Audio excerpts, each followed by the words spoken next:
So welcome everybody to another episode of Take Note, the place to be for making the most of your non-ordinary transcendent experiences.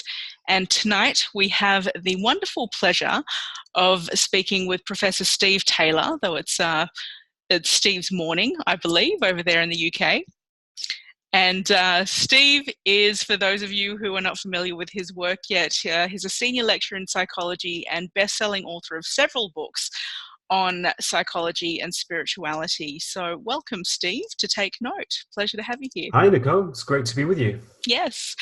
And so, Steve, we're here to talk about your newest book. Congratulations on birthing that into the world, Spiritual Science. I want to get this right. Why science needs spirituality to make sense of the world. And I got to say, I think you're going to ruffle a few feathers with a title like that and some of the content. So would you care to elaborate a little bit on what on earth prompted this book at this time? Well, I've always had a strong feeling that the present model of science, which most scientists accept as reality, is wrong. And I'm trying to suggest an alternative model of reality based on the principle that, based on spiritual principles, really, based on the idea that the fundamental quality in the universe is spirit. Or maybe you could call it consciousness, maybe fundamental consciousness.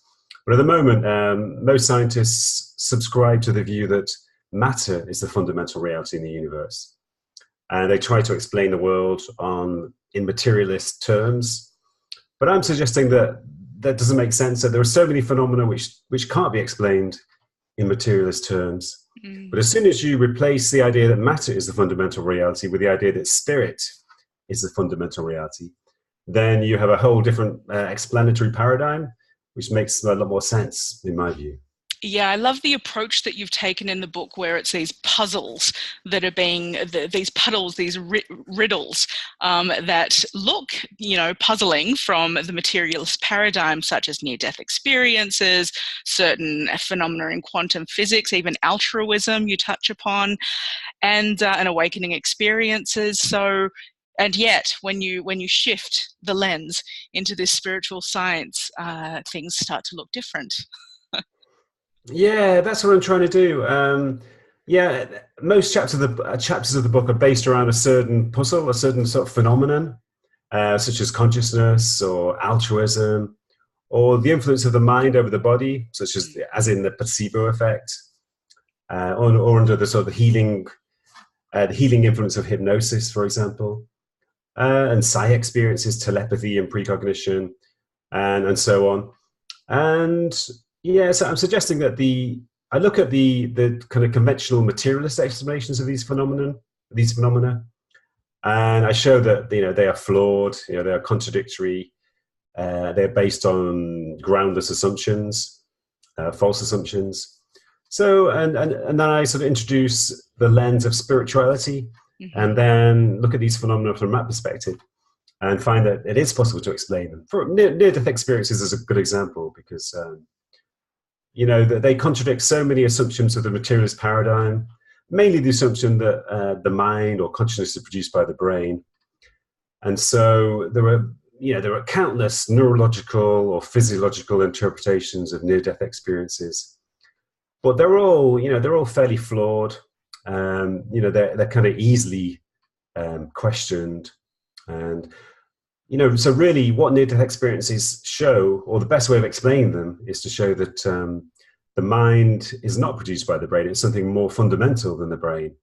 And therefore, to an extent, it can function independently of the brain. Which when we look at it from that angle, all of a sudden we see differently these stories about people whose body died in the emergency room, and yet some part of them is having an experience and can come back and tell these stories about places that they've been and people they've visited, etc., etc. Yeah, I mean, one of the most interesting aspects of that is what are called veridical perceptions, which is when people in near-death experiences witness events, mostly in the emergency room, or maybe in the the actions of the paramedics in the ambulance. And the events are later confirmed to be true. So one case which I investigated myself was a man who he had a heart transplant operation. And there was an emergency, there was a crisis during the operation. And he suddenly found himself floating above his body, looking at the operation. And he saw all the surgeons and the nurses running around in a kind of panic state because something had gone wrong. And he drifted further away beyond the emergency room into space. And he met his father, who had died 10 years before. And his father said, this is often, a feature of near-death experiences. His father said, "What are you doing here? It's not your time yet. You need to go back." But one of the most interesting things was that when he was hovering above his body, he heard music in the operating theatre, which he recognized. I think it was Mozart. He recognized it as a piece by Mozart. And he thought, that's strange. I never thought that surgeons would listen to classical music during an operation. And so when he was in recovery and he regained consciousness, he said to the surgeon when he came to visit, "Oh, how come you were playing Mozart during the operation?" And the surgeon was kind of baffled. He was, shocked because he was completely unconscious during the operation. There was no physical way in which he could have heard the music. But it certainly does seem to suggest that consciousness can continue when the brain is inactive. It's really fantastic touching on all of these pieces. And again, I do think there will be many people who will come across this book, Steve, and be challenged by this quite strong argument you have here that the materialist paradigm is outdated and incorrect and no longer sufficient for functioning in the world. Yeah, I hope so. I think it is time for... You intend to provoke. Yeah, I want to be provocative. I want materialists to question their assumptions. A lot of materialists are not aware that they have this belief system. Somebody used the phrase, I think it's Rupert Sheldrake who uses the phrase scientism. It's not science, it's actually scientism. It's a belief system based on the idea that matter is the fundamental reality, based on the idea that the brain produces consciousness, and therefore consciousness will end when the brain ceases to function, and many other assumptions. But they've kind of unthinkingly absorbed this view of reality, and they're not really aware of it. So one of the things I hope to do is to make them aware of it and to question their assumptions. What else is one of your intentions, I guess, out of releasing this book at this time? Why is this important now? Well, because I feel that the materialist paradigm, which most of us in the kind of secular Western world have absorbed, I think it's having a very destructive effect on the world and on human life in general. I think it creates a kind of background atmosphere of nihilism, which again, most people are not aware of it because it's there in the background, but it kind of permeates the air, it permeates our lives. And, I guess the fundamental thing is a sense that life is meaningless. There's really no point to it because we're just physical machines. We're just here for a short time and then we disappear forever. So, what should we do? There's really no purpose to our life apart from survival and reproduction, keeping ourselves alive and, having children. So, what should we do? Let's just have a good time. Let's just buy as many things as we can. Let's just entertain ourselves. Let's just, get as much, achieve as much, become as powerful as we can be. Let's just take as much as we can from the world because there's nothing else to do. There's no other purpose. So I think that kind of nihilism produces consumerism. It produces, selfish, competitive attitude. And it also leads to a very kind of destructive attitude to nature as well. There's a sense in which nature is just a commodity. All living things are basically biological machines. So they have no value apart from, a utilitarian one. What can we take from them? How can we use and abuse them? How can we exploit them? So it leads to this exploitative attitude to nature, which I think is at the root of our environmental problems. So it's very important at this time, a time when we face very serious environmental problems, potentially catastrophic problems, which I think are rooted in materialism, partly rooted, in materialism. I think it's very important for us to transcend the materialistic paradigm. You touch on one of the consequences too of this on the psychological level and beyond is depression. And I mean, we have an epidemic of depression taking place and an epidemic of suicide. The numbers keep climbing. We have more and more medication to take care of things, and yet more and more people seem to think that that's the appropriate solution. And I just want to quote a wonderful quote that stuck out to me in the book. You say, depression is not the result of a malfunctioning brain, but of environmental, existential, and spiritual factors. People don't get depressed because of chemical imbalances in the brain, but because of jobs that are exhausting and unfulfilling, lack of meaning or purpose or love, lack of contact with nature, lack of exercise, and because of too much stress, difficulty, and so on. And such is what you're saying here as well. When I read that, I agree.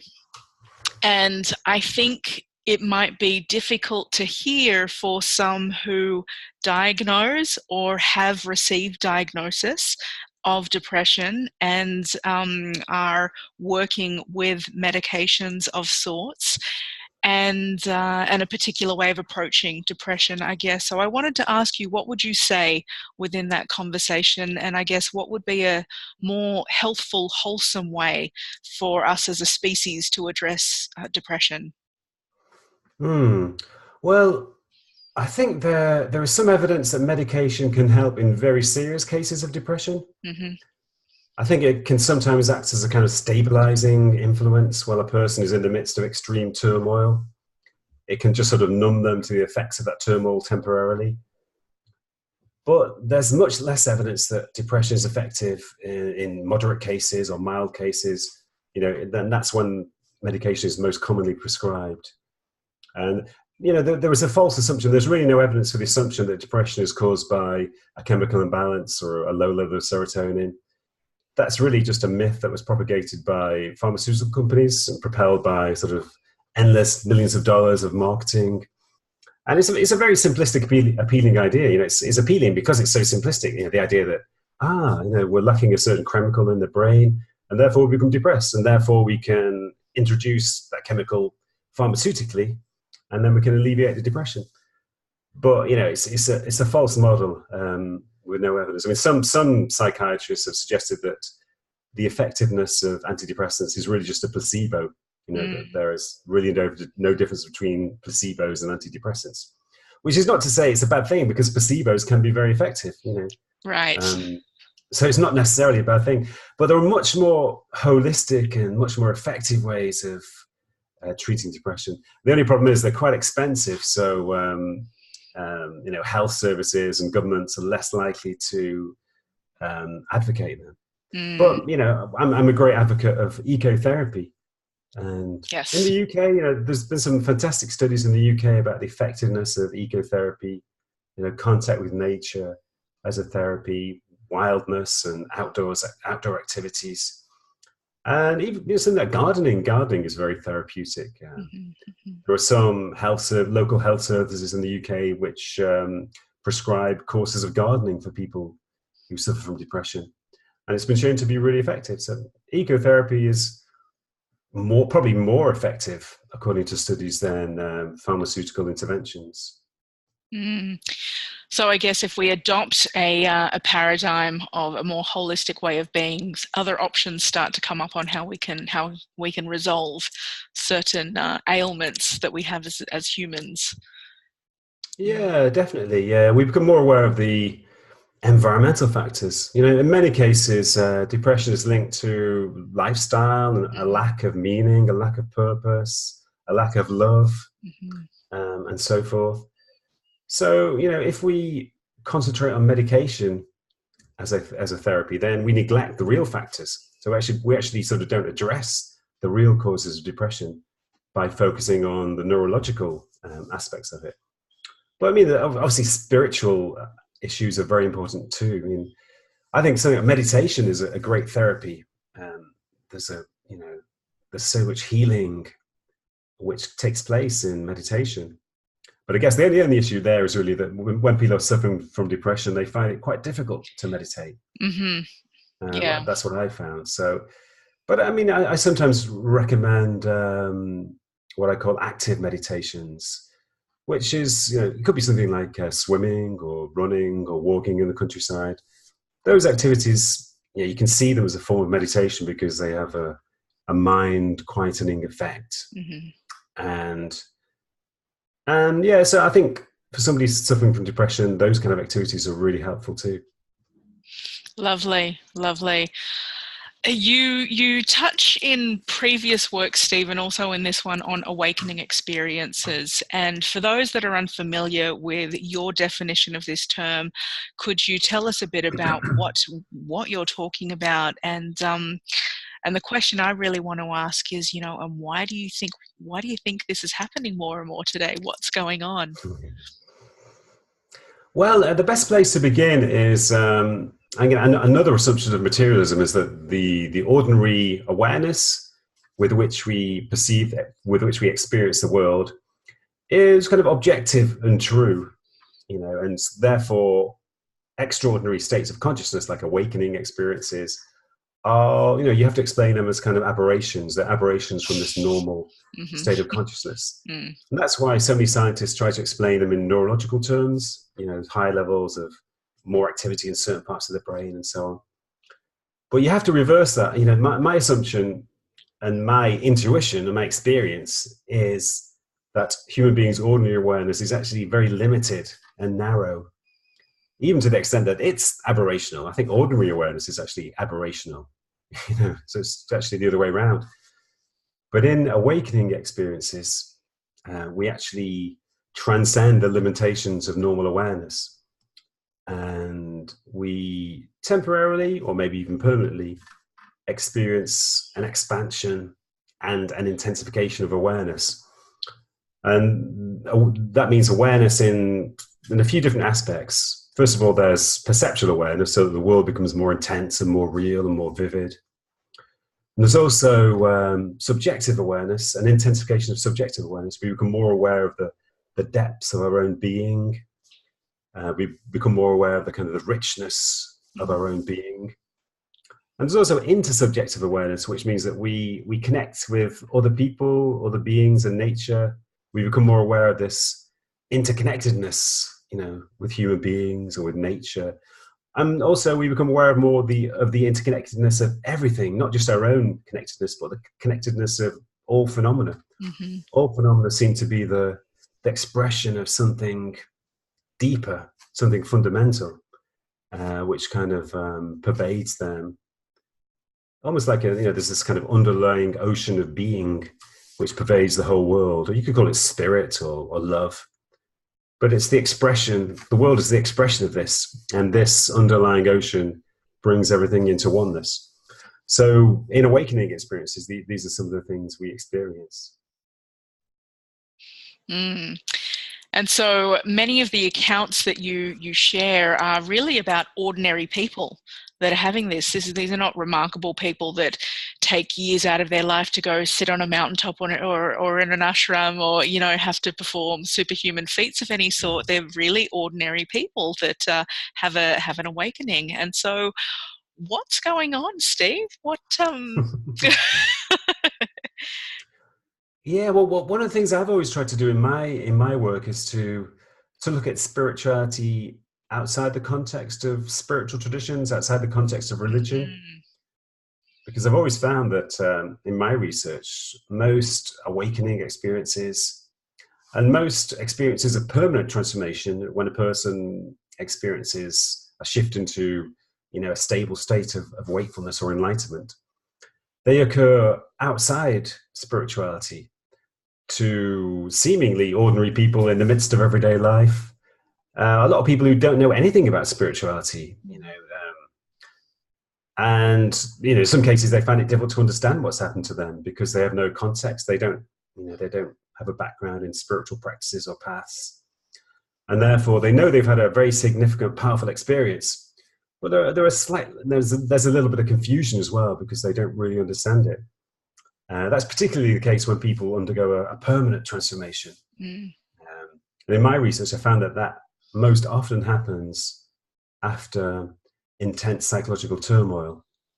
So it could be like a diagnosis of cancer, it could be a bereavement, it could be a divorce, or a period of intense depression or intense stress, and so forth. It's not uncommon for those people to undergo this sudden shift of identity into a new state of being, with a new vision of the world and new values and a new perspective and new behavioral patterns. They shift into a different lifestyle. But sometimes it can be confusing, because they don't have this background to make sense of it. But you're right. My feeling is that these experiences are, by no means uncommon. The more I investigate, the more cases I find. And as I say, a lot of people don't understand it, so they don't interpret it in. They don't say, "Oh, I've had a spiritual awakening. I've become enlightened," because they don't have that vocabulary. Mm-hmm. So they literally don't understand what's happened to them. Slowly, maybe after months or even years, they gravitate towards spiritual teachers or spiritual books, and they do begin to interpret it in those terms. But it can take a while. It's lovely that with so many people sharing their experiences, we're getting more language, that we have more vocabulary these days to talk about experiences that are going on and the quality of those. Yeah, lovely. Yeah, I think the internet is helpful in that way, because I actually have a friend. Well, I had a friend. He died last April. A spiritual teacher called Russell Williams. He was 96 years old when he died. But he had his spiritual awakening in 1950 in England.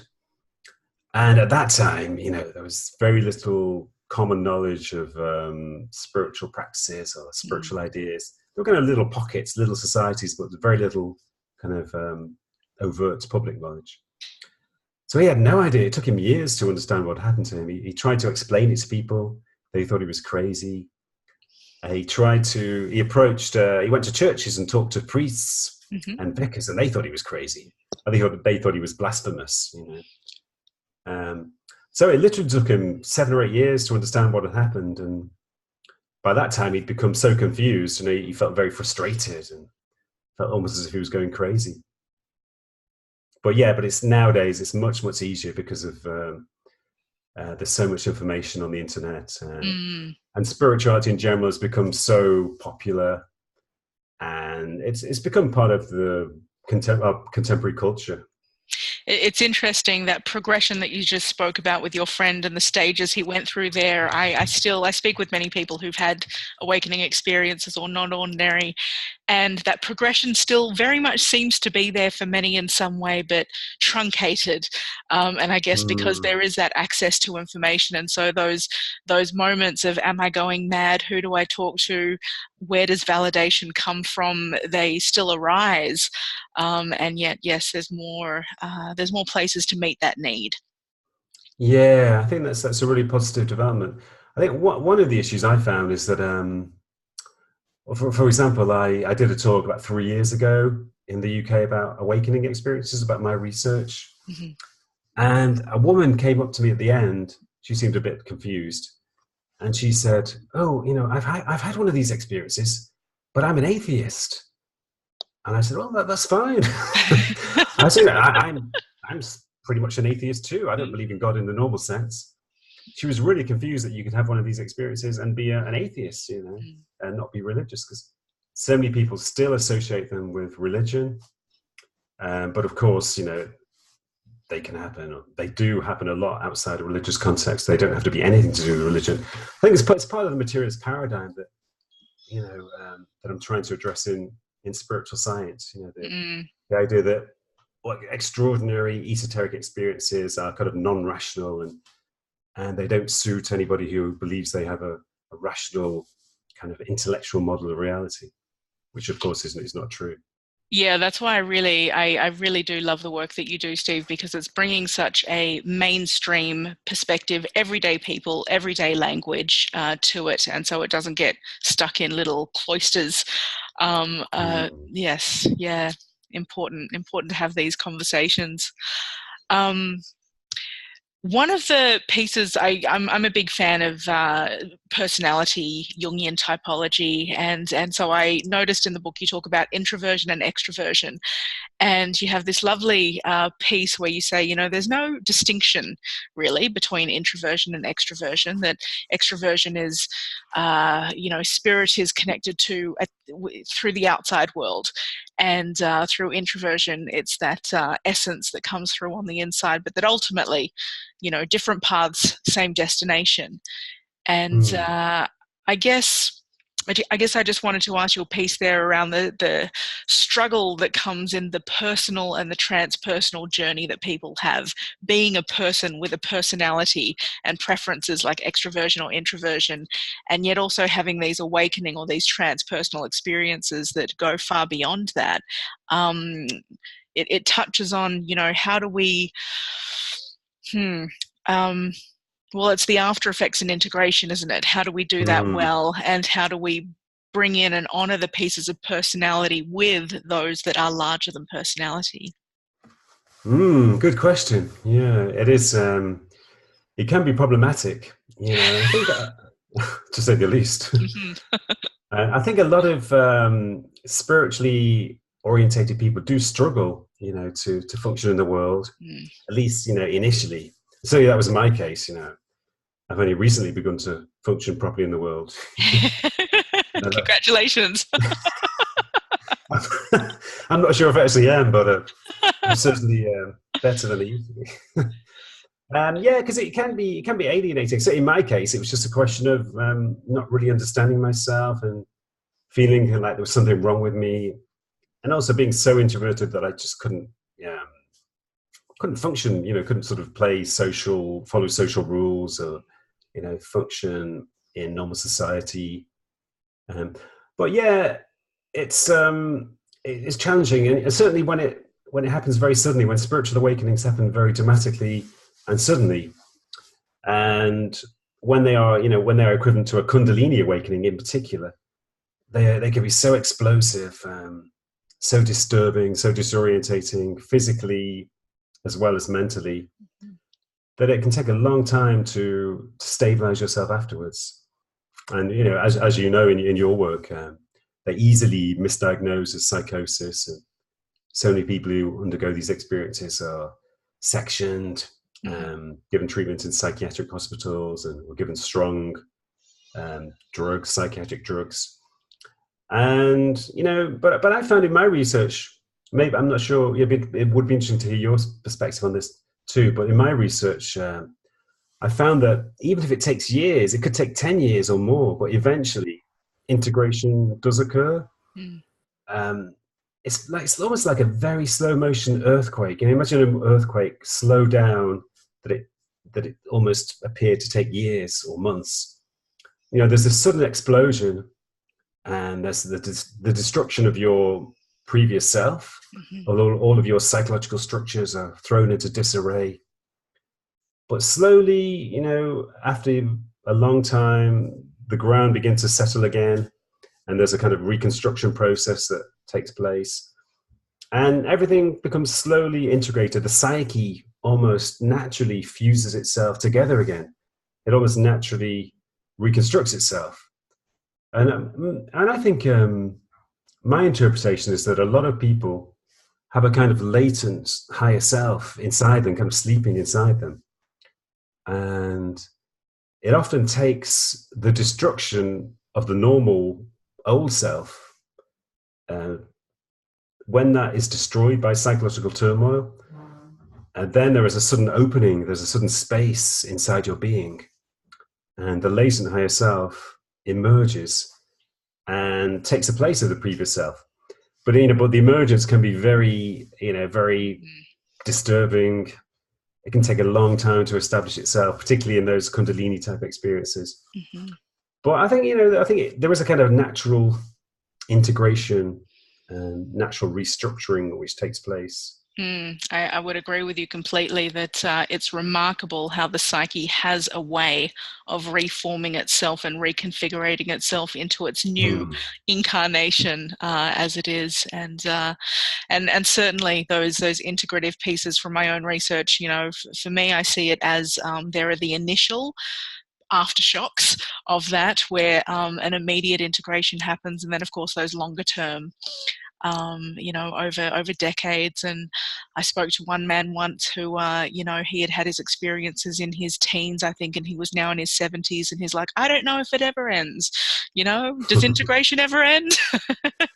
Yeah, So, well, yeah, that's right. Yeah, in a sense, it carries on forever, and that's one of the things that that Russell, who I was talking about earlier, he said to me when he was about 90 years old.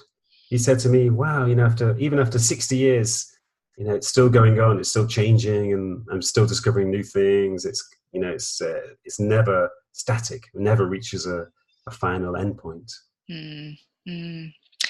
I just want to bring it to one last question here, and that is that you talk about a cultural shift that is occurring, and certainly with spiritual science, as a tipping point occurs, and perhaps an inevitable tipping point towards some direction outward from materialism, there's a full fruition that you speak of that can occur. And so, what does this full fruition of a spiritual worldview look like to you? Well, yeah, in my previous book, The Leap, I did suggest that there is an evolutionary shift underway, and I said that that's manifesting itself in the increasing frequency of spiritual experiences and shifts into a permanently awakened state. And there's actually research suggesting that spiritual experiences have become more common over the last few decades, and so that most people now, you know, would say that they've had at least one powerful experience of oneness and of wonder and connection. And even in science, I think this is manifesting itself in a cultural shift in science too. As I suggest in spiritual science, more and more scientists are beginning to question the principles of materialism. Only still a minority, but I think the minority is growing. And they're looking at a more holistic, kind of more mysterious picture of reality, rather than a reality which can be completely categorized and explained. There's a sense that the world, you know, is somehow beyond explanation, and we have to accept that.